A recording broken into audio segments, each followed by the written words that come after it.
আসসালামু আলাইকুম। যথারীতি আজকেও আমরা কুমিল্লার ঐতিহ্যবাহী রসমালাই খেতে চলে আসছি। যদিও রোজার মাস, আমরা রসমালাই কিনে নিয়ে তারপর বাসায় নিয়ে খাবো।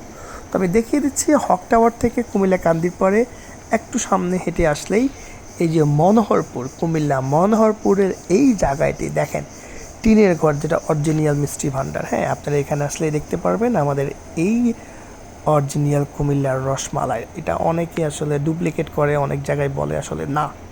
তো বাম দিক থেকে যদি দেখায় শ্রী শ্রী রাজেশ্বরী যে কালীবাড়ি আছে, ওটা ঠিক অপোজিটই হচ্ছে এই আপনার মাতৃভাণ্ডারে। দেখেন টিনের ঘরের এই মাতৃভাণ্ডারের দোকান। তো চলেন আমরা আজকে এটার পুরা রিভিউটা দেখাবো, যে এটার ভিতরে পরিবেশটা কেমন আর এটার দাম কত। আর এই যে লোকটা যাচ্ছে, উনি হচ্ছে রসমালাই বিক্রয় কর্মী, উনি ওখানে আসলে মালিক মেবি, আমি যতটুকু দেখলাম উনি।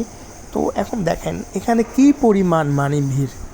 তো এই ভিড়ের মাঝেও আমরা আসলে দেখছিলাম যে এটা প্রাইসটা কেমন। রসমালাই 350, মিষ্টি 300 টাকা, মালাইকারি 320 টাকা, ক্ষীর 450, ছানা মুরগি 800 টাকা, হ্যাঁ, স্পেশাল প্যারা এটা 600 টাকা, দধি হচ্ছে 250 টাকা। দধি আপনি বুঝতে মানে এটা কি বিশ্বাস করা যায়? 250 টাকা এত ভালো মানের দই এখানে পাবেন আপনি রসমালাইয়ের সাথে।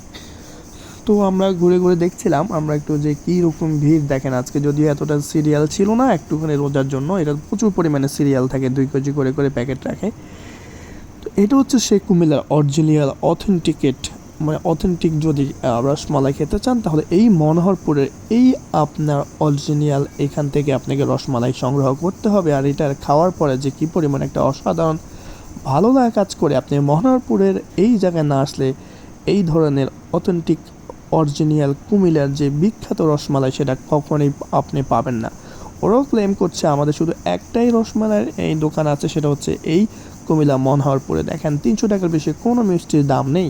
হাইস্ট 300 থেকে 350 টাকার ভিতরে আপনি যে কোনো মিষ্টি নিতে পারবেন। আর যেটা আপনি কুমিল্লা বা এর বাইরে যদি আপনি নিতে চান, কুমিল্লার বাইরে বা ঢাকার ওই সাইডে 600 বা 700 টাকার নিচে কোনো মিষ্টি পাওয়া যায় না। তো অরিজিনাল একটা ব্যাপার থাকে যে আসলে অথেন্টিক একটা ব্যাপার থাকে যে আসলে এটা এখানে কোনো প্রকার মানে হিডেন কোনো কিছু রাখে না ওরা। তো আমার কাছে খুবই ভালো মনে হয়েছে যেখানে এখানে কী পরিমাণে স্টক করে করে রাখছে, সবাই 2 কেজি 2 কেজি করে আপনারা এখান থেকে রসমালাই নিয়ে যাচ্ছে, ঠিক আছে। তো আমরা যারা কুমিল্লাতে মানুষ আছি, আমরা কুমিল্লার মানুষরা সবসময় মিষ্টি প্রিয় মানুষ, আমরা মিষ্টি মুখের মানুষ। আমরা কারোর সাথে আসলে ওরকম মিষ্টি মুখ ছাড়া কথা বলি না, যেটা আসলে সবার আগে মিষ্টি মুখে মুখরিত করতে কুমিল্লার মানুষ সবচেয়ে বেশি স্বাচ্ছন্দ্য বোধ করে। সেজন্যই মিষ্টি মুখে মুখরিত কুমিল্লার মানুষ। আর তাদের এই যে দেখেন বানানোর যে পরিবেশটা খুবই সুন্দর লেগেছে আমার কাছে, সবই স্টিলের এখানে ওরা বানায়। দেখেন একদম গরম গরম মিষ্টি আপনাকে দিবে। তো আমরা ওইটা নিয়ে আমরা পোড়া বাড়িতে যাবো এখন দইয়ের জন্য। তো এক জায়গায় আসলে আপনার রসমালাইয়ের জন্য বিখ্যাত, আর পোড়াবাড়ি হচ্ছে দইয়ের জন্য বিখ্যাত। এটা কুমিল্লা কান্দির পরে ঠিক একদম হাতের বাম পাশে মসজিদের অপোজিটেই আপনার এটা। তো দেখেন কিরণ উঠতেছে এগুলো নিয়ে। আর আমি একটু ওদের রসমালাই দইগুলো দেখিয়ে ফেলছি। এটা হলো 200 টাকা দই, আর এটা হচ্ছে 300 টাকা। তো দেখেন এটা খুবই মানে লুক্রেটিভ একটা ব্যাপার থাকে যে আসলে অথেন্টিক ফ্রেশ যে জিনিসটা, আমি নিজেই আসলে ওটাতে অনেকবার দেখেছি।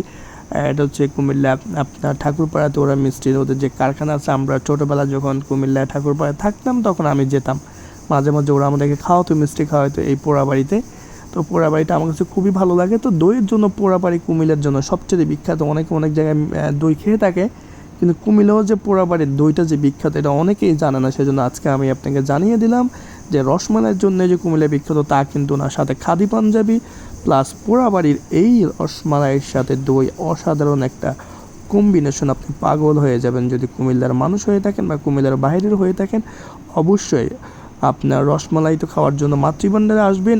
আর যদি কিনা আপনি ঘিয়ে ভাজা আপনি মচমচে জিলাপি খেতে চান, এটা হচ্ছে ডালটার মানে ঘিয়ে ভাজা এই জিলাপিটা অনেক বেশি বিখ্যাত। আপনি এটা না খেলে বুঝতে পারবেন না এটার যে স্বাদ, অসাধারণ একটা টেস্ট আছে, অরিজিনাল যে অথেন্টিকেট ব্যাপারটা, ঠিক আছে। তো আমরা আস্তে আস্তে বের হয়ে যাব। আমরা কিনা শেষে যে দেখেন সবার হাতে হাতে রসমালাই, কুমিল্লার মানুষ রসমালাই আর দই সবার হাতে থাকবে। এখান থেকে বের হলে অনেক মানুষই নিচ্ছে। আমাদের ছোটো ভাই কিরণ আর রিফাত নিয়ে যাচ্ছে। আল্লাহ হাফেজ, ভালো থাকবেন সবাই।